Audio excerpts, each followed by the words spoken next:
Welcome to the PopcornTalk Network, for the online broadcast network that features movie discussion, news, and interviews. Press 1. Popcorn Talk. We talk movies.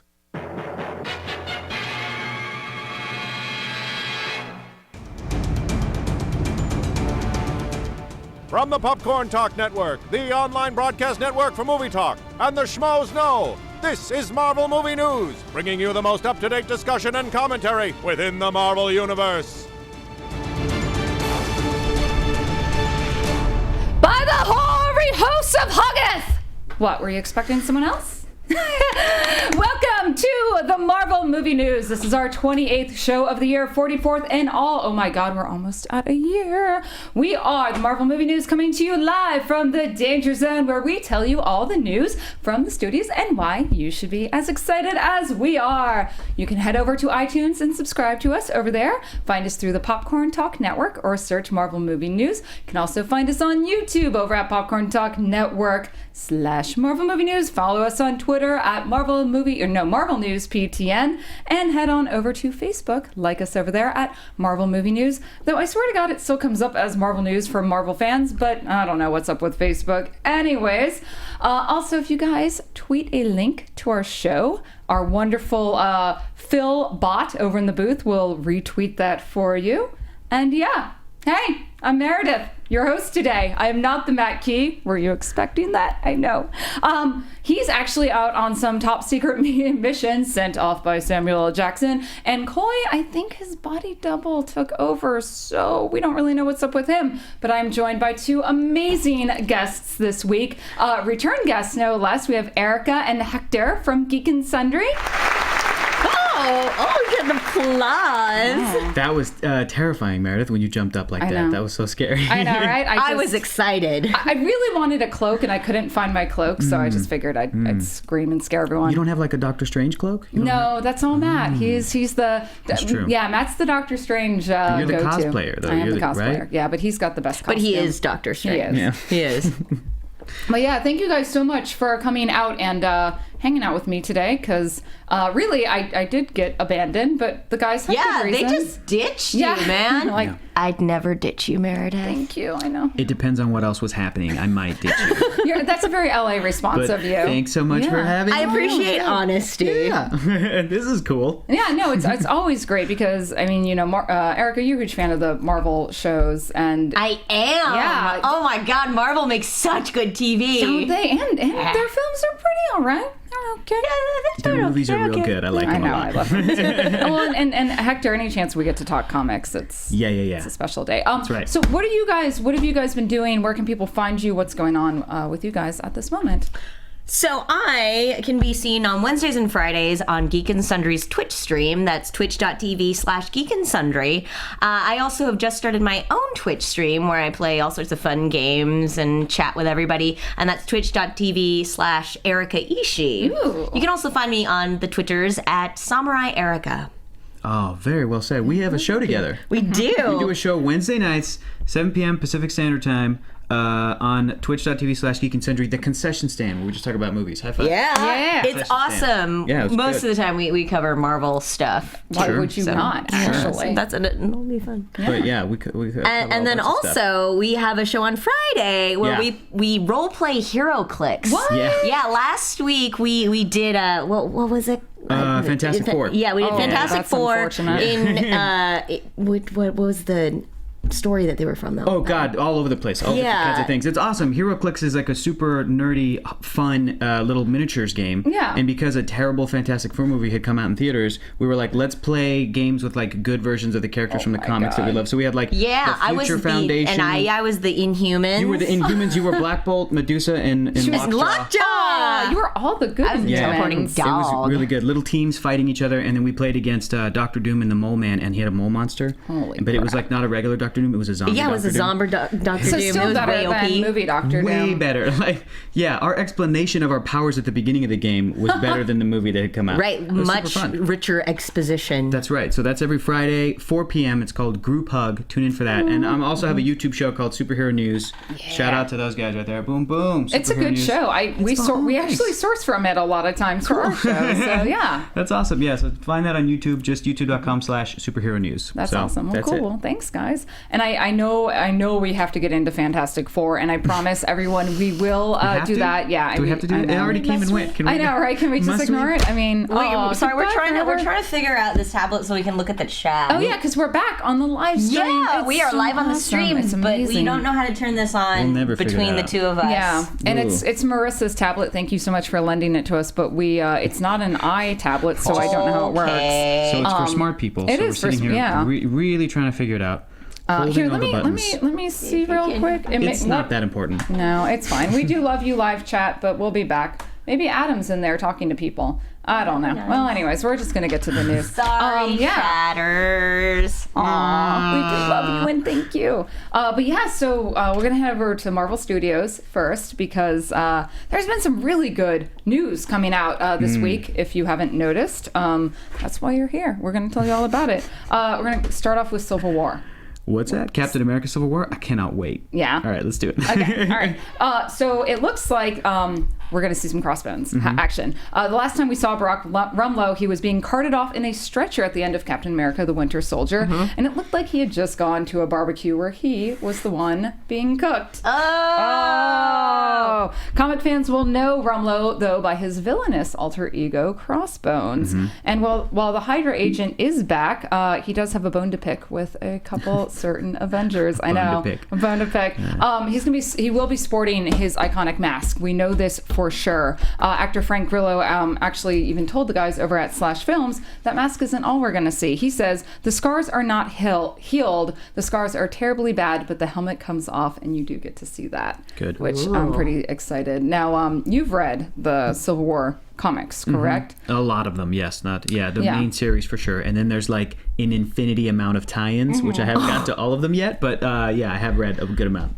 So I have not, and I'm wondering, should I read it before the movie comes out? I don't know if it should, but it's like you could, and you'll probably get more out of it. You think so? Yeah. The main Civil War... With like spoilers and stuff, kind of, sort of, yes and no. But the cool thing is that like the movies are different, and they always kind of take different directions, so you might not know exactly how it's going to line up. But I mean, it's honestly the same as like if you're just following the news and you're hearing about, and we're going to get to it in a second, you're just hearing about like how the story's going to sort of play out and what characters are in it. You can kind of piece things together and you're like, oh, okay, this is what the story's going to be. Right. You might as well read the Civil War comic that came out in 2007, the 1 through 7 series, that core series, to get like what it is they're trying to do, and then you might get more enjoyment out of it, maybe. Yeah. I think look at the Civil War comics as a good supplement, that if you want more of the story, especially if the movie is as good as I feel it's going to be, you're going to want to kind of consume more media. And also especially too because the main incident that sets off Civil War in the comics is actually a team of mutants that kind of blows up Stamford, Connecticut, while they're filming a reality show, no less. The New Warriors. I know, These young kids, these young superheroes, they make a bad call, but it could have happened to anybody. They go up against a bad guy who's called Nitro, whose power is that he explodes like a bomb. So they think they corner him. They're on reality TV. They're on their show. They're like, this is going to be great. We got Nitro. And he's like, you playing with the big boys. Boom, he blows up. They're right next to an elementary school. And 800 people in this town die, including like hundreds of kids. So when that happens in the United States, all the public are like, okay, superheroes are done. We can't put up with this anymore. So that's why they enact the Superhero Registration Act. And Tony Stark is all for it. And then that's the story. And it's really cool. Yeah, and it's but we know we won't get that because we don't have mutants. Yeah. But it's been said that the Sokovia incident at the end of Age of Ultron could put that on a worldwide scale. So instead of it just being like almost like a U.S. issue, it's a worldwide issue. But there's actually been some rumors. Our buddy El Miambe over at Heroic Hollywood posted that Crossbones might be triggering the event that causes the Superhero Registration Act. Yeah. The rumor is, and guys, this is, I will say, if you're one of the type that you don't want to be spoiled, this might, given El Miambi's track record, what's said is that while Captain America and Scarlet Witch are trying to apprehend Crossbones, he's outfitted with a suicide vest. They have him cornered, but then there's another big explosion that takes out a building that could also possibly be a school or something. Sure. So that's the rumor floating around that is what kicks off the Civil War story arc. Okay. If that indeed is the case, I guess what would be the impetus for them to institute that policy, though? Because if it in the comic it's against mutants, because they have powers. Mutants. It's just kind of superpowered beings in general. Right. Yeah. Superpowered beings. But if this is like he's just got a suicide vest and it's like we just got to crack down on terrorism. Exactly. That's all. Like Meredith said, it might be because going off of the last movie, the fact that these superheroes and what they did and what Tony Stark did when he built Ultron, put a bunch of people's lives in danger and a bunch of people died, coupled with when the aliens attacked, just everything building on each other in the Marvel Cinematic Universe up to this point, that they're probably and there's enough superpowered characters now. There's not just 6 of them where S.H.I.E.L.D. can kind of have Sam Jackson order them around. There's a whole bunch of them now that's probably what's going to happen, and it is going to be international, I've heard. So they're going to involve the UN, they're going to involve Wakanda, that's how they're going to bring in Black Panther. So in an international scale, they're going to say these need to be monitored, these people need to be monitored, and it can't just be S.H.I.E.L.D. because S.H.I.E.L.D. is supposed to work for the UN, but not really. And then it was disbanded anyway. Yeah, because it's full of evil Hydra agents. Exactly. Yeah. So I think I can't see Crossbones being the impetus for it, just because he's not a superhero. He's not big time, and he just will be introduced. The stakes, I don't feel, would be as high. But listen, neither was Nitro, guys. Neither was this character in the comics. He wasn't big time.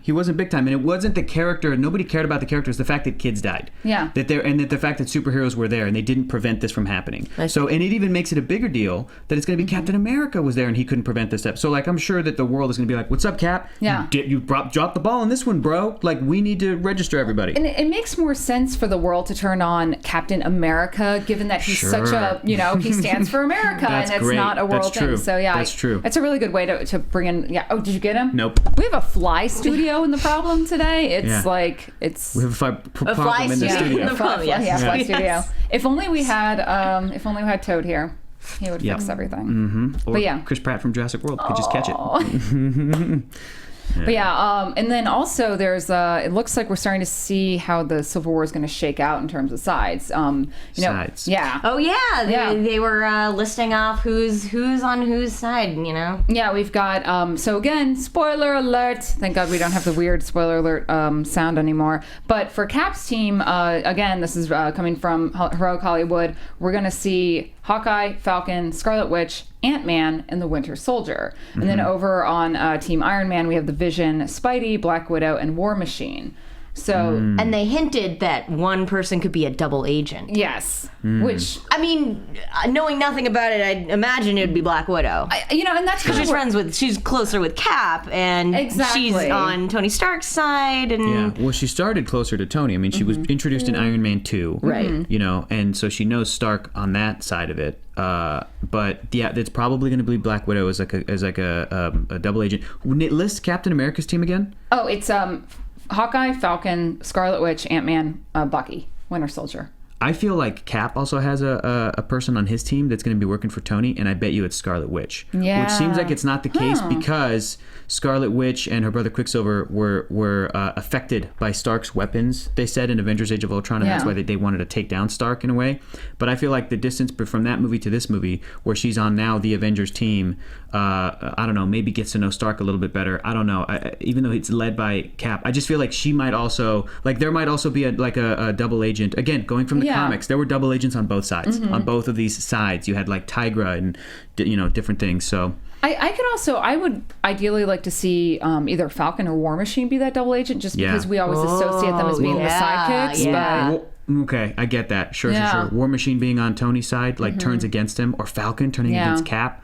Oh man, that'd be nuts if that happened. Yeah, because I don't see Falcon doing it because he's disillusioned enough in the government that I can see him falling in. And by the way, guys, in terms of the Civil War, Cap is the anti-government side. You would think that he'd be pro-registration, but he actually equates that to a lot of what happened in Nazi Germany, and he doesn't want to see America fall down that road. In Iron Man, they've set it up enough that he's got enough guilt going on that he feels that this is going to be the way to make amends. He's got Hank Pym level guilt. Yeah, am I right? It's oh boy, oh god. Yeah. So that's going to be interesting. I'm pretty excited, and it seems. I mean, it's a safe bet, but we'll see when the film comes out.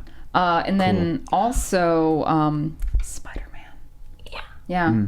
I'm excited. So we talked last week. We talked about Spider-Man's costumes. There's a lot of word going around, like what's he going to wear? There's talk that he's going to be kind of more like a street clothes hoodie type thing. But then there's also been reports that we've seen we've seen the blue and red suit. Well, here's the thing: Spider-Man, he's just a kid. He's a total teenager. But he's a genius teenager. But I made this last point last week. While he can develop really cool tech, it doesn't mean he can sew. That's true. He's not a genius at that. Yeah. Aesthetics might not be his strong suit. I get it. And we've seen, even with like the Ultimate Universe, we've seen Spidey kind of adopt, or other Spideys adopt like a hoodie and kind of this like, I'm a kid, what am I going to wear? It's the idea that he can make his own costume is like so preposterous to me. And it gives Tony Stark, it gives him a reason to get to know Tony better, and Tony can put him in a really good tech suit.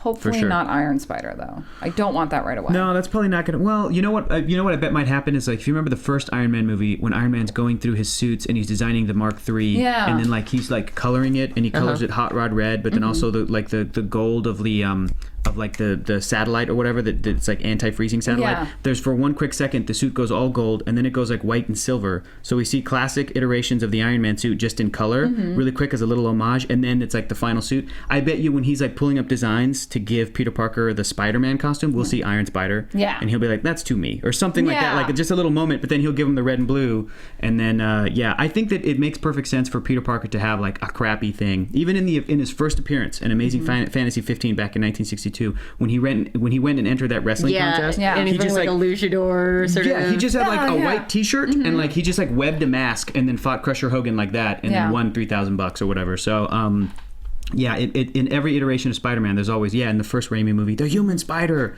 And in the first Amazing Spider-Man movie with Andrew Garfield, like he just had like, the mask and like a jacket and stuff. Yeah. So that'll be cool. I think it's fine. I think he'll probably be in like a handful of scenes. And it'll be fine. I don't think they're going to push him so much. Because I mean, in the Civil War comics, Spider-Man was such a big character because he was kind of the one, he came out and said, "I am Peter Parker," and it put a lot of his family in danger. And he ended up switching sides towards the end. And he's such an integral character to Civil War that I'm glad Marvel does have the rights for him, but I don't think we're going to see him. So did they scale back his part because of the rights issues? I think so, because it came so late in the game. Yeah, and I think that before they got the rights to Spidey to put him in the movie, it was Black Panther that was going to play that sort of role. This character who's kind of torn between the two sides. Also in the comic books, it's a bit different because in the comics, Peter Parker was already like 28 years old. Yeah. And he says, "I'm Peter Parker." He does his press conference because he's on Tony's side. And he goes, "I'm Peter Parker. I've been Spider-Man since I was 16. So there's this history.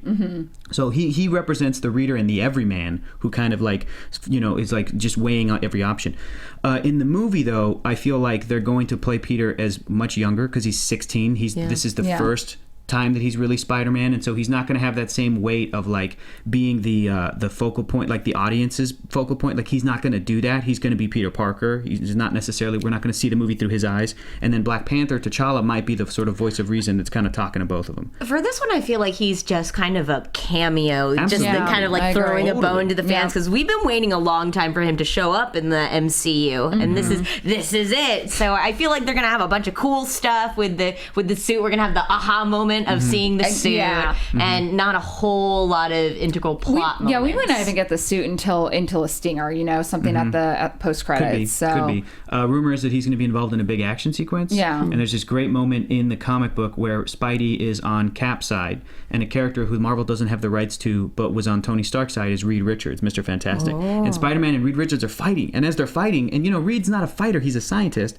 so he's just observing Peter Parker like flip around, and he goes, amazing. And then Peter like punches him or kicks him and he's like, spectacular. Like they're just like listing their little like adjectives, you know? So like that might pop up. I don't know. That would be cool if somebody calls him amazing because he does an amazing thing and they're like, oh shit, look at that 16-year-old kid. That's great. I don't know. We'll see. I would love to see that. I do wonder though, because you guys bring up a good point. Who is going to be that viewpoint for the common man? Who, you know, which character is, you know, has the staying power in the films to kind of bring everyone in and tie it all together, because I don't feel we have that connection with anyone yet. Well, it's not Coulson anymore. It used to be him. I feel like even though he's not an everyman, because T'Challa is the king of an African nation and he's incredibly smart. He's almost as smart as Tony Stark, or smarter in some ways. He has incredible tech. He's got a badass suit that we've seen leaked pictures of. But he's richer than Tony Stark. Yeah, man. Yeah, and I think that he's going to be the one that is going to have the lasting power, and he's going to be, like I said, the voice of reason, almost like the McCoy to the Kirk and Spock kind of thing, where he just kind of like, you know, are you crazy? Like that sort of thing. I feel like he's going to end up doing that. Also very much like Hank McCoy as well. Yeah. Exactly. That's right. Speaking of that Black Panther suit, we actually have a shot of it. Boom. Yeah, boom. My monitor is off, so I hope you guys on the stream are seeing this. But yeah, we actually, not Bryan Singer, who am I saying? We finally did get a look at Chadwick Boseman in that Black Panther suit, also with an added bonus of Sebastian Stan. Yeah, that's stunt double. Yeah, I think the big thing that came out of that picture, because honestly, you can't see the suit that well. Sure. It's during daylight, and but people are wondering why is Winter Soldier hanging out with him?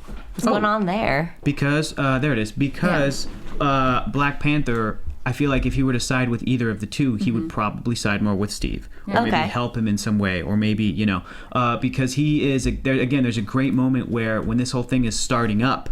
And I think before the law is enacted at the beginning of the story, Reed Richards, who is kind of speaking for Tony Stark, goes to Wakanda. He's got a relationship with Black Panther, with T'Challa, and he's telling him like, hey, we really need you on our side. And he's like, I'm staying out of this. And Panther's saying, you should go talk to Sue. Yeah. Go talk to Sue, go talk to your wife, because they're like separating over this thing. And Reed's just like, isn't this amazing? Like talking about something in Wakanda, he's like, go talk to your wife. Reed. Yeah. Like, so since the Fantastic Four won't be in this, who has the relationship with Black Panther then in MCU? As far as we know, nobody. Yeah, my speculation is because Bucky is trying to find himself. I think he actually ends up in Wakanda, either on like some search for, because I'm assuming vibranium. Yeah, I'm assuming his arm is made of vibranium. That would be awesome. That's right. They were in Wakanda in Age of Ultron, right? They were. Yeah. And Ulysses Claw, played by what's his name? Andy Serkis. Is going to be the villain for the Black Panther movie, and so I don't know if he's going to show up in Civil War, but like that's how they're kind of looping in. I think that the fight between the Hulk and the Hulkbuster wasn't in Wakanda proper, but it was in it was another part of Africa, like along the coast or something. I don't think it was necessarily Wakanda, and but the connections were there. So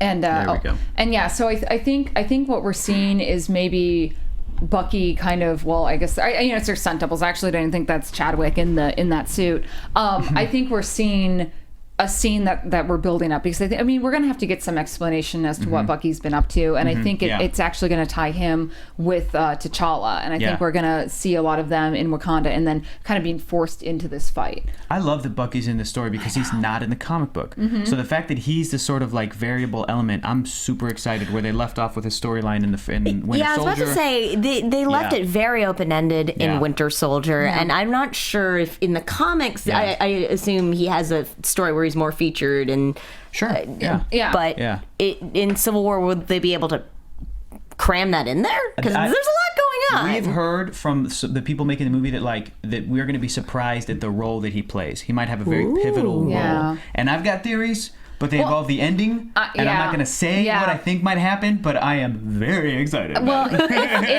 and that's one thing. Do we know? Do we know if Sharon Carter is coming back? I think she is. Okay. I think the actress has been confirmed as coming back. Yeah, Sharon Carter, Agent 13. Yeah. Sure. Well, because I love that actress, because I love revenge. That's fine. It's fine. That's fine. It's fine. We all have our guilty pleasures. ABC Family or ABC? ABC. ABC. It's on ABC. It followed Once Upon a Time. Yeah. But she's a fantastic actress, and the role she plays in the Civil War storyline and what happens. And again, I don't want to say too much to give away potential spoilers. What Bucky becomes is one of my favorite comic stories of all time. And she had a great role in Winter Soldier in the movie. Yes. But like, I knew that she was underutilized. Yeah, it felt like they were setting her up for something bigger. Because she's a great actress, like you said, and she has that sort of long-term appeal and was playing a great character, an important character that I'm like, I can't wait to see this character, Sharon Carter, later. Yeah. Even though I really liked her in Winter Soldier. And I really can't wait. I have to say, as someone who hasn't read the comics, I feel like MCU has been doing a good job of leaving these little breadcrumbs for us and setting it up for this big ensemble movie. Sure. People complain that superhero movies are now just Easter eggs, setting up for future movies, Easter eggs, post-credit stinger, that's a superhero movie. And I feel like Marvel still is the best at writing the balance of setting up stuff for future, even in their TV shows. Keeping it a good, focusing on the coherent movie or TV show. And keep this in mind, that was all phase 2. In any sequel, any like number 2 of a 3-part story, it's always going to be a setup. There's very few properties that escape that. And phase 2 really was a setup for phase 3, which is going to be the culmination of everything that they started before we go forward in the next generation. Right. It's the Empire Strikes Back of the whole thing. It's exactly. Oh, yeah. That's a good way of putting it, because Empire is the best of the movies, but it still in every is single open-ended. phase 2 movie, I think somebody loses their hand, which is amazing at some point in the movie. They should. I mean, that's a requirement, right? Right. Iron Man 3. No, I'm not even kidding. Iron Man 3, Aldrich Killian gets his hand cut off. Oh, yeah. Wait. Winter Soldier, Bucky's hand. Gosh. Thor: The Dark World, Thor gets his hand cut off by Loki for a hot second. Avengers: Age of Ultron. Gosh, help me out, somebody. I'm sure somebody gets their hand cut off. Oh, Ulysses Claw gets his hand cut off. Yeah, you're right. And then Ant-Man, Guardians of the Galaxy. I think somebody gets their hand cut off. No, I don't. And I just I'm sure somebody does. Just let me think on that for a second. Maybe Nebula at some point. Oh my gosh! Yeah, her arm falls off. You're right. Holy crap! Oh my god, she's blew my mind! And then the last one is Ant-Man. I'm trying to remember who in Ant-Man gets her hand cut off. But was Ant-Man considered a phase 2? Yeah, it's the end of phase 2. All right. Are you right there, Meredith? Yeah, no, I'm sorry. That's crazy! I know. It's like the universal tell for, wait till you see what's coming in the next one. It's an homage to the Star Wars trilogy. No way! At first it was all accidental, and then I think they purposely Are you put serious? No, I think you're right. Yeah. Holy moly! Now it's going to bug me if I can't remember the Ant-Man one. Keep going. I'll think of the Ant-Man one. Well, while you think on that, we're going to head on over to Fox Studios because everyone has been tweeting at us all week, and I know you guys want to know our thoughts on Deadpool, right? No.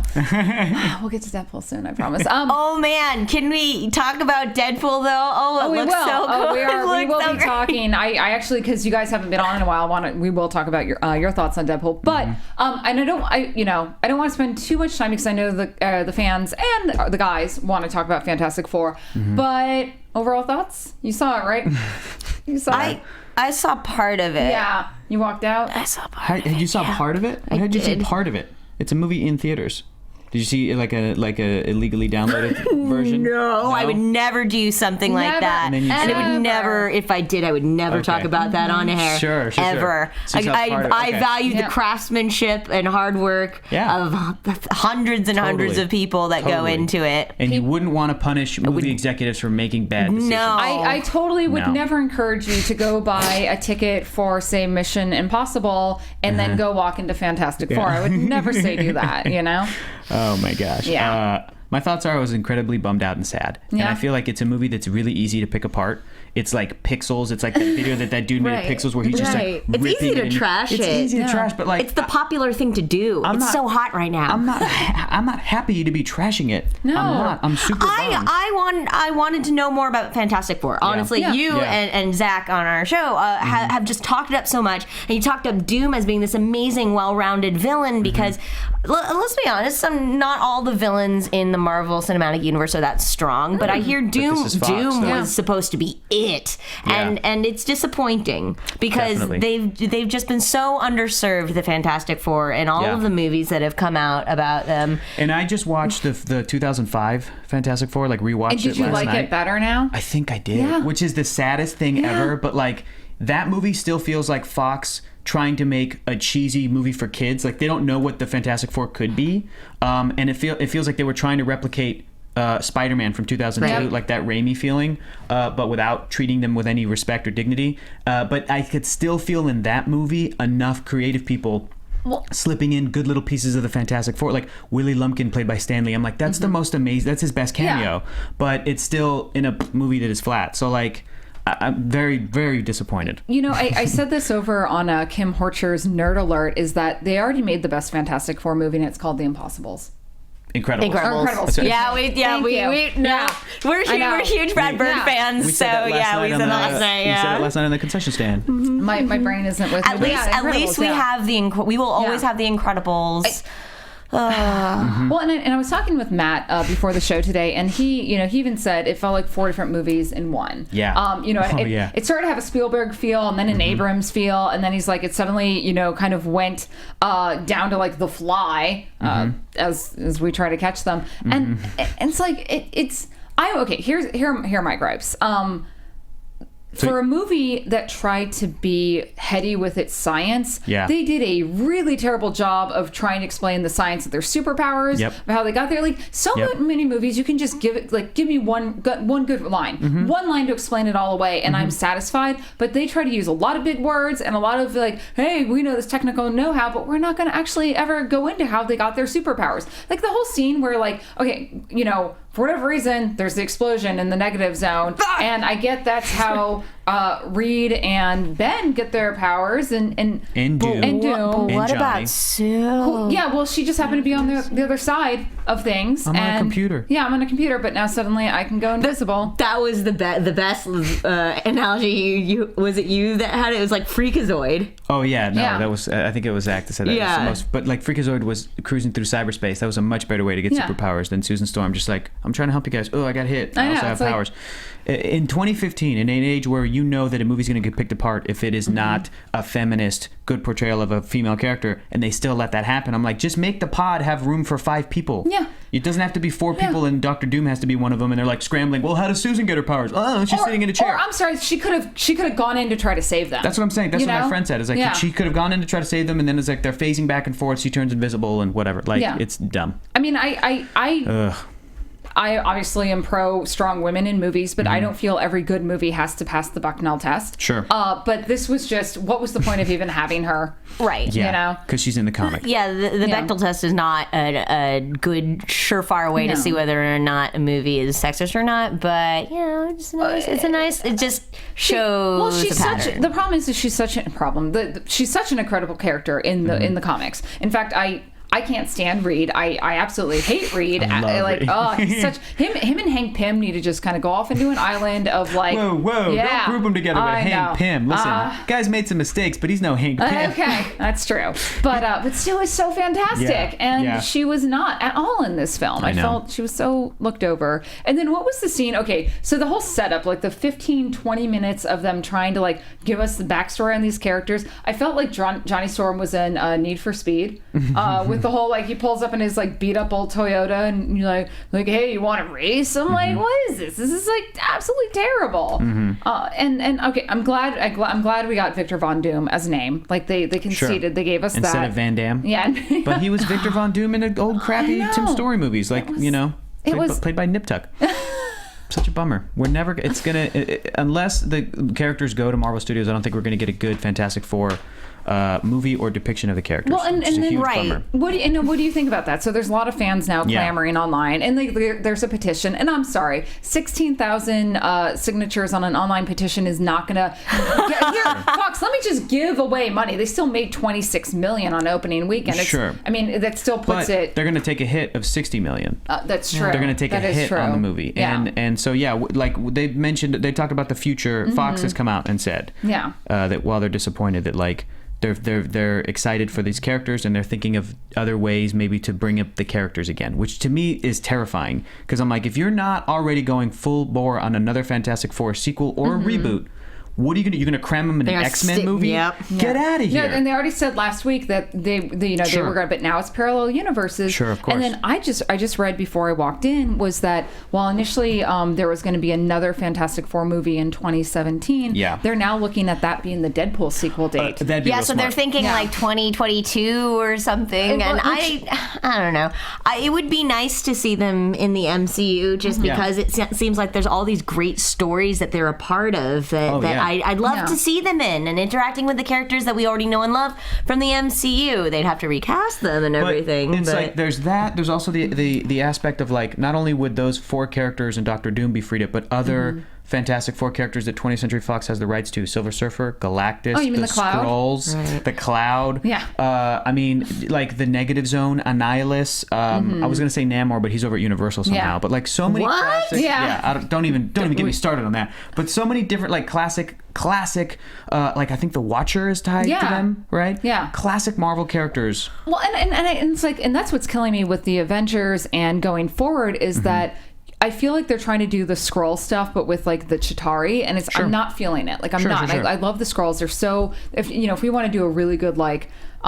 Not Secret Wars story, but Secret Invasion story. We need the Skrulls. We need the Fantastic Four. Because it's about deception, and it's about who do you trust, and it's great. The Skrulls are shape-shifting aliens, and they take the Super Skrulls, and they can take the form of, and they do take the form of many of the superheroes, and it's fantastic. Oh man! And Reed Richards is a real dick because the way that they defeated the initial invasion of the Skrulls back in the '60s comics, but like back in the day, was they defeated a handful of Skrulls, and then Reed like brainwashed them and convinced them that they were cows. Yeah. So like they like shapeshifted into just like Earth cows, and then just left them out in a field. That's what Reed Richards did. Real dick move. And then later those cows were eaten by people, and it got real hairy. It got crazy. Wait, did they actually work that into the story? Oh yeah. It's great. Yeah. The Silver Age of Comics did some really so fun. Yeah, it was nuts. I loved it. But so like But like to me, more importantly than everything with like the side characters, the villains that could go to Marvel, or interacting with other characters like the Avengers, if Marvel Studios did a Fantastic Four movie, they would treat those 4 characters with the most respect, and we would love them. Yeah. Because what they did with a talking tree and a raccoon, imagine what they could do with really beautiful, well-rounded characters, a family that fights and loves each other and goes on adventures and that's the thing. This didn't feel like a family at all. No. I mean, it was. I like, there are some things, now I know we've been really negative. Some of the things I liked was that, them having to be part of this military operation, basically being forced into, being looked at and experimented on. It gave them a reason to be together. But the thing about the Fantastic Four is that they were together before they got those superpowers. And they had this history and they had this friendship. And we got that a little bit with Ben and very little. Very little. With Reed and Ben. Yeah, and it was just, the legacy wasn't there, and it was sad. And I'm not saying recast at all. I'm saying that really? hardcore recast. Yeah, because those are great actors. But they're so good. They're such good actors in their individual projects. None of them sold me in the roles. Not even. That's more of a directing thing. And of course they're not going to work with Josh Trank again. If they do a sequel, it's going to be another director. But like even Miles Teller, who Josh Trank fought for to play Reed Richards, he did not sell me in any aspect of being Reed enough. Not enough. You don't feel that they could pull a Wolverine's origin where we just forget about the film, but we keep. If it's in a one case like Ryan Reynolds playing Deadpool, a side character, sure. Okay. But if it's a case like Fantastic Four where they're trying to bring back all 4 of these actors, at this point the movie has been so badly received. It's a press thing, but then also if they treat these characters again, they're gonna do a whole different tone and a whole different take on it. I don't know, because it'll still be a sequel to. It's like I love G.I. Joe Retaliation. It's a super fun movie, it is. but I still also kind of hate it because it's a sequel to G.I. Joe Rise of Cobra, which is a garbage movie. So I'm still like, they're still limited because at the beginning of that movie they have to explain like, here's Cobra Commander and Destro and remember from the last movie, and I'm like, don't remember from the last movie. Who even cares? Let's have The Rock kill Channing Tatum real quick, and then let's just get going. But, and everything's good. But it's still just like, it's, I don't know. Yeah, it's tough. I mean, I know a lot of people are asking where's Fantastic Four going next. I think it's going to go on the shelf. That's where I think it's ultimately going for a while. I think Fox does not have a plan, and after this badly received movie, they're not about to be like, okay, here's what we're going to do, plan B. They don't have a plan. And they don't need to, because they have 2 other proproperties that they are excelling at, and I think, I'm just going to say it right now, I think Deadpool is going to be the superhero movie that, especially of next year. And that's in a movie with a year with Batman and Superman and Marvel Civil War, and you're saying that Deadpool is going to be the breakaway. I think so. That's awesome. I think That's so great. too. And that's great because Fox is doing it because it's 5 years ago. And a new X-Men movie next year too, right? Well, and oh my God! So one of the cool things, Bryan Singer and his tweets and his Instagram coming out of this. So I think we have a look at what might be the suits in the weird way that we've got. Here's some backlit photos on some green screen. But are these the new X-Men suits? Well, what was the caption that Singer put? He said something Area 51, reminds him of Area 51. Roswell. Is what it reminds him of. So people are already like Area 51, aliens, Apocalypse, the main villain. His powers and his storyline has to deal with aliens. So maybe those are the suits for the 4 horsemen of the Apocalypse. Maybe. Some alien tech. It looks like 3 of them though. Yeah. Maybe the lights out on one of the cages there. Possibly. But I could see 5 there, and I see the X-Men having more unified uniforms, where I think the Horsemen are going to be a little bit more whatever. Sure. Yeah, I've heard that same rumor that the costumes look like the 90s versions. They're bright blue, bright yellow. Man, that'd be really awesome. And Jubilee's in it. That would make me so happy. Yeah, so you got the 90s Jubilee, you've got Storm, Cyclops, Jean Grey, and then Nightcrawler, and I think they're going to be like full comic booked out. Yeah. So that's going to feel really good because the trend of making the kind of realistic, dark and gritty superhero. They started that trend in 2000. I know. I remember that. And now they're going to kill it. Oh, I love that. That makes me so happy because these are the X-Men that I grew up with. These are the X-Men that I love. And listen, the world wasn't ready in 2000. The world wasn't. It's true. We needed everything to be realistic. When Cyclops made that joke, what would you prefer, yellow spandex? All the nerds laughed, but people were like, what? Yeah. and now everyone wants that. Prefers yellow spandex, No, I'm super excited. It would be nice to see color in a superhero movie again. Exactly. I'm extremely excited. Oh boy. I know. And we got another shot from Singer of Angel's Fight Club. So we know he's cage matching, I guess making some extra scratch. But it looks like this is where Apocalypse is going to recruit Angel, is from. Oh, cool. Yeah, whatever is going on here. So we've seen the concept art of the cage. We've seen Angel with his wings.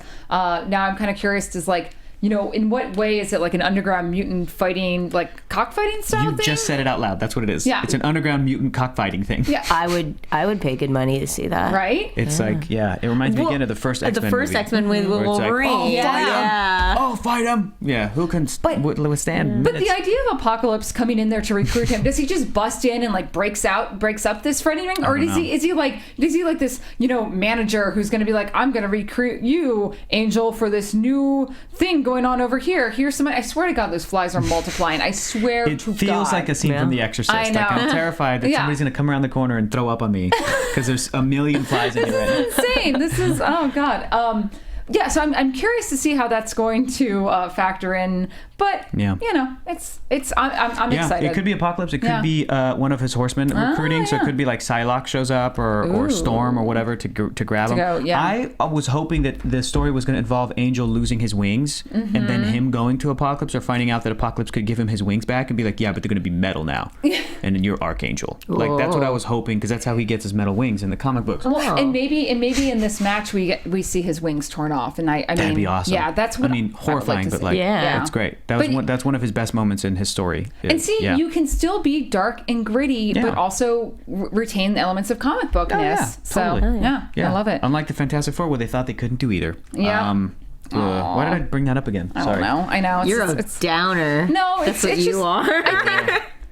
Going back, there's one last thing. It's like I know, especially on the show, we've been pooping all over Fantastic Four. But when it was first announced, we were excited. Oh yeah, that first trailer. We watched the trailer and we were really excited. It felt like Interstellar's for babies. Like I was so excited. I really loved Chronicle, so I was excited that Josh Trank was going to be doing it. I think the thing is that even all the bad things we heard, we still wanted to be wrong, and then we were right. There was like Can I say 2 things real fast? Yeah. Well, number one, we're going to come at it from a completely different perspective on Anatomy of a Movie on Friday, so feel free to check that out. Cool. But number 2, my favorite line, and hopefully this doesn't spoil anything for anyone, there's no Victor here today, only Doom.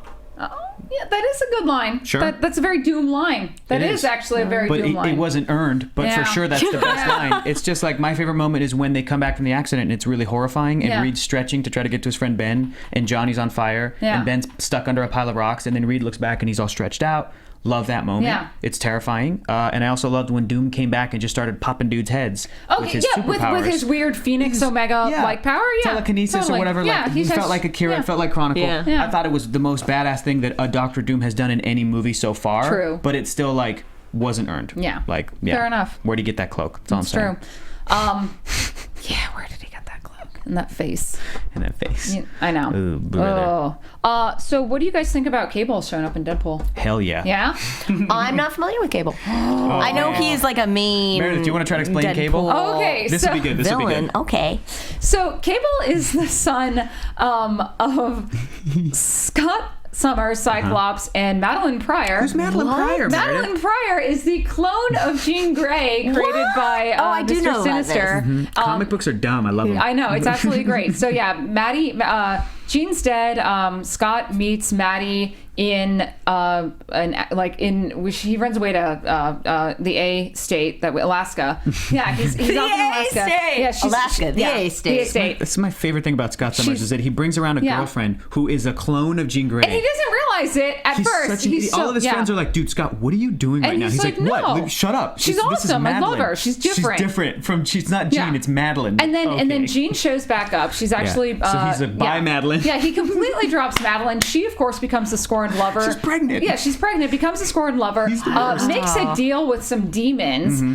Gets demonic powers. Becomes the Goblin Queen. Takes over Manhattan. And then eventually just kind of gets destroyed. And they have this baby, which ends up. Nathan, Mr. Sinister, wants to steal and experiment on to create the perfect mutant. Nathan Summers is a baby. Yeah, he's a baby, and then so he ends up getting sent into the future to be protected. Yeah, because he gets infected with something called the techno-organic virus. So this little baby is like dying from this virus, this mutant baby. So to protect him, I think Scott and I think Jean Grey go into the future with him and like raise him, or like versions of them raise him in the future where his disease is stopped, but he still has like a robot arm, and then he has like a cybernetic eye, which is why his eye glows. He has one eye that glows yellow. Oh. And then let's not forget the Connie, where it's almost like their daughter who also has some hand in race. Yeah. It just gets, he's raised by like a future tribe. So like he becomes like a 60-year-old man is a badass in the future, which is also like a post-apocalyptic deal, kind of like Days of Future Past.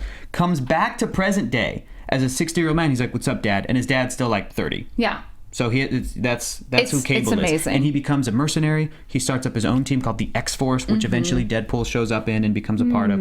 And he's just so serious and badass that he's the perfect foil partner for Deadpool. They have a love-hate relationship. They're partners, but sometimes they're at odds with each other. They're also getting a new digital comic coming out this October. Nice. So this is actually the cover from it. It's gonna Deadpool and Cable. Yeah, I think it's like a 3-part digital comic on Marvel. Yeah, great. So I'm really excited because I love Cable. And they did a really good thing in the comics where he was actually, in many ways, he kind of paid it forward, where there was after the House of M storyline, no more mutants were born, but then one mutant pops up and her name's Hope Summers, and surprisingly she looks like Jean Grey. And Cable, comics, and then Bishop comes back from the future, tries to kill her because she's supposed to be the next mutant apocalypse type thing. Antichrist of mutants. Cable takes her into the future and raises her as a equally badass Omega 11. Paying it forward for sure. So welcome to comics, Erika. All right, that's super complicated. What a tangled web you weave. I know. That's right, Marvel Comics. Which I love, and I know a lot of viewers out there, you guys have been asking to know more about comics, and I think we've done a good job kind of sprinkling some stuff in. Maybe. But Hector brought some really great issues that you want to tell us about, where people can kind of jump off with. Where do I get started in the Marvel universe? First of all, if you watched Fantastic Four even if you didn't, I'm going to highly recommend a bunch of Fantastic Four comics, but the movie is most closely associated with Ultimate Fantastic Four. If you can track down the first 12 issues, there's a great Doctor Doom in that storyline. There's a great origin of the characters, and it's like you read those first 12 and you're like, oh, that's what the movie was trying to do, and it explains the powers better. Everything that we're talking crap about this poor movie, they hit all the marks, I feel like, in those first 12 issues. They could have just written a script from that. Seriously. On superhero news, we're doing a new segment of if you liked it, read it, and we just did an episode on Ant-Man. So I'm going to talk about that one first. So I brought this. Highly recommend this Ant-Man comic right here. Boom. It's brand new. It stars the character Ant-Man Scott Lang, the one played by Paul Rudd, not the original played by Michael Douglas, Hank Pym, but Scott Lang. It's a brand new current 2015 comic. It's called Ant-Man Second Chance Man, and it's about him and it's about his daughter. I love it. Like it's great. It's so humanizing, and his daughter's so adorable. And it's like the movie in that it's super funny to read, there's great jokes in there. Scott's a super likable character, and it's written. It's a great. So you can get that trade paperback right now in bookstores right now. It also takes place in my hometown of Miami. Does it really? Yeah. He moves to Miami because his daughter moves to Miami, and he moves there to be with her and then try to be a superhero there, and it's hilarious. Yeah. So check out Ant-Man Second Chance Man if you liked Ant-Man. Also check out that episode on superhero news. We're going to do more stuff soon, including a Fantastic Four episode, so we'll recommend more comics. If you like the Daredevil show, this is a good one. This is a good one. This is Daredevil Born Again, written by Frank Miller. This is the all-time classic. Like, this is where shit hits the fan for Matt Murdock. He hits rock bottom. Basically, the plot is, I'm not going to tell you how it happens, but Wilson Fisk, a.k.a. the Kingpin, gets hold of Daredevil's secret identity and just ruins his life. And it's a little old school. It still reads a little old school, but it's great. But this also has some of the best. This has some of the best characterization of Wilson Fisk. Oh, totally. And him and Vanessa. God, it's heartbreaking in so many ways. Yeah. It's great. So check out Daredevil Born Again. There's also, I'm going to recommend some other Daredevil comics, Daredevil Yellow and Daredevil The Man Without Fear. Both of those are kind of like origin-ish stories. Yeah, Man Without Fear is where the costume comes from, the black costume. The cartoon show. That one's also Frank Miller, yeah? Yes, and all of these guys, you can find these comics. Look, Marvel has like an unlimited app that you can subscribe to. It's like $60 a year for like every comic basically. Yeah. You can go to bookstores. You can do what I do, where it's like I go to a Barnes & Noble and read a comic book quietly by myself, and if I like it, I buy it. If not, then I put it back on the shelf. Like, because I'm broke. I get it. People are broke. Go to the library. That's another good way to like get free comics. Yeah, that's actually, and if you ask them, sometimes they'll start buying a title for you. I actually, when I lived in Mobile, I donated about 100 graphic novels to our local library. Are you serious? There. Yep. God bless you, Meredith. Yeah, my mom was a librarian for a while in our hometown, and so she would buy me, like, she would order the comics that she knew for the library. Yeah. And I would recommend things, and she put them in there. So there's a bunch of different ways to like get these stories free, or at least in like a cheaper way, because I know that everybody's broke, and I know that it's also the most overwhelming thing ever is to be like, because it's once you go down that rabbit hole, you know, you have to read all the different issues, but there are ways to do it. Absolutely. Look, you can always just like tweet at me at Hector is funny to like ask for a recommendation, and I'll try to start you with like a good. They're constantly, these companies are constantly trying to get you to read comics. They want your money. They have starting places for you to hop in. Isn't there a really good app? You were telling me about it when I was hanging out with you in Overlord at his house. What was that? There was a really good app you guys talked about, and I can't remember it now. It's not a specific app, but like on my phone I have this one issue because Marvel put out like a Marvel chronology. That's what it was. Where it had like every like trade paperback in order. That's right. If you like a character, you can just like this is the reading order for Daredevil. Here's the reading order for whatever. I can pull it up on my phone right now, and I have an appropriate the little vibranium shield there. And then the last thing I want to do is I want to talk about Spider-Man, because there's a lot of people that just from going off of the movies don't give a shit about Spider-Man. So that when the word was like he's going to be rebooted, he's going to be over at there's Fantastic Four right there, right? And it's just like every all the essential paperback. Reading. Yeah, that's like nice. Punisher. You want to start with Punisher? That's the order that they're recommending. Not all of these are great, but it's just like if you like a character, you can kind of hop in, and you can find these lists and just wiki stuff. I wiki stuff all the time to be like, what's the reading order? Where do I start? If I want to start Civil War, do I have to read everything and just Wikipedia it? But the reason people don't care about Spider-Man is because I feel like they haven't read enough good Spider-Man comics. So the movies aren't good enough. And the other thing too that I love is Miles Morales. That's a character that people don't know about, and they feel like, why couldn't they have just made the new Spider-Man? And I'm number one Miles fan. Same. Why couldn't they have just made the new one Miles Morales or make him black or something? And I'm like, there's a specific order of events that needs to happen to get the best stories possible. Here's some of the best stories. First of all, you read this, Meredith? Yeah. Oh God, the best Spider-Man is. This is the death of Spider-Man. Spoiler alert, the title is true. And it's brutal, and it makes me cry. And this is the death of Peter Parker. And this is in the Ultimate Universe. Ultimate Universe, which is something that was started in the year 2000 to try to bring on new readers. And I started reading Spider-Man when that started, when Ultimate Spider-Man started. Oh, God. So this is a 16-year-old Peter, and then this is how he goes out. Like a badass. And so go get this paperback. It's great. And then the beautiful thing is that the sequel to this is Ultimate Comics Spider-Man. This is Miles Morales. And this is how we meet him. And he lives in a world where Peter Parker is dead. And he has to carry on this legacy. And it opens with like Peter's funeral, and there's flashbacks of like, because I don't want to tell you what happens, but it's amazing. And if you want to know why people love Miles Morales and why I think it needs to be in this order, Peter Parker is Miles Morales' Uncle Ben in a lot of ways. It's key. You can't just kind of mix stuff up. So I'm glad that there's going to be a new white Peter, sure, because I believe that it's going to be 3 movies, and then I think Marvel Studios might do that, and then I think we might get a Miles. And I agree, because I was one of those people. I'm like, I want Miles now, but you make such a compelling argument as we do. We need that backstory to get there. It needs to count for because something. That's what's special about Miles is that he's not just Black Spider-Man or Spider-Boy, or he lives in a world where there's also a Peter Parker. Like he's Spider-Man. Yeah. When he puts on that costume for the first time and he says, "I'm Spider-Man," that's it, and he's carrying on Peter's legacy, and that's hugely important. And I great. And over in the comics, Spider-Gwen. We're getting something similar because it's just been unveiled that she lives in a world where possibly something she did contributed to Peter's death. Yeah, she lives in a world where there's not... Her boyfriend isn't Spider-Man. She got bit by a spider, and her boyfriend was Peter Parker, and he died. Yeah. So she is Spider-Woman in her universe. There's no... She's not even Spider-Gwen. That's just the name of the comic or whatever, but like she's Spider-Woman. And it's important where there's universes where these characters are the end-all, be-all, because if they're just the side guy, then they're always just going to be the side guy. Yeah. Which is like, it's not as cool. It's not as important and significant. So now in the Marvel Comics, after what's happening right now, we are going to get a Miles Morales comic, but he's going to be brought into the regular Marvel Universe. I love Miles, but I'm like a little brokenhearted about it. Do you know what I mean? So, and if you want to grab both of these stories, I think that they just came out with like a Miles Morales Ultimate Trade paperback that has both of these in it. Oh, that's good. So it's all for you right there. So guys, check that stuff out. And you can always tweet at me, and I love answering that question. Hey, I like Green Lantern. Where do I start? Hey, I like Punisher. Where do I start? What's the new segment on your show called? It's called If You Liked It, Read It. It's just one of our many episodes of our YouTube show, Superhero News. So next up, we're trying to tackle Fantastic Four, because people are like, hey, man, that movie was terrible. Is Fantastic Four good? And I'll say, read the Mark Waid run. It's perfect. It's so good. It's so good. Right on your head it landed. Oh, God, it's attacking me. The power of Christ compels you. The power of the bugs. God. Oh, my gosh. We're going to have to evacuate soon. Okay. Well, cool. That's, it makes me want to go back and read these stories, because I was reading the Ultimate Spider-Man stuff as it was coming out, so I haven't read it since. It was the best. Yeah. And now you can grab a lot of that in like Ultimate collections, and to go back and read it, it's... People are like, ooh, Kraven the Hunter might be the new bad guy. Yeah. Kraven's lame. I'm like, well, not if you introduce him kind of the way Ultimate Spider-Man did, and if you do Kraven's Last Hunt, and if you just have that sort of comic book knowledge, you get more excited. But it also means you get way more disappointed in a movie like Fantastic Four. Yeah.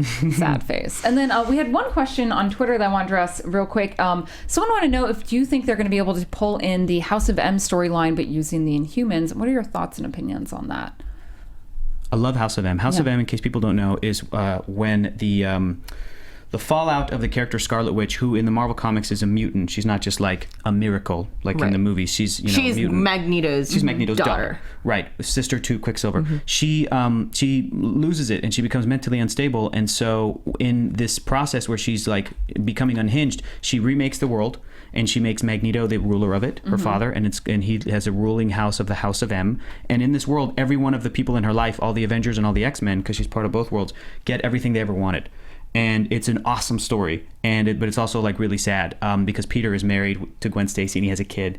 And Wolverine has all of his memories back. That's what he's ever wanted. He's just like a SHIELD agent. He's a badass. But when they realize that this world is fake, the moment where Peter realizes that is brutal, where he's like, this isn't real, and so they have to like unravel this and figure it out. But it's heavily tied to the mutants and the Avengers, X-Men and the Avengers. It's a crossover.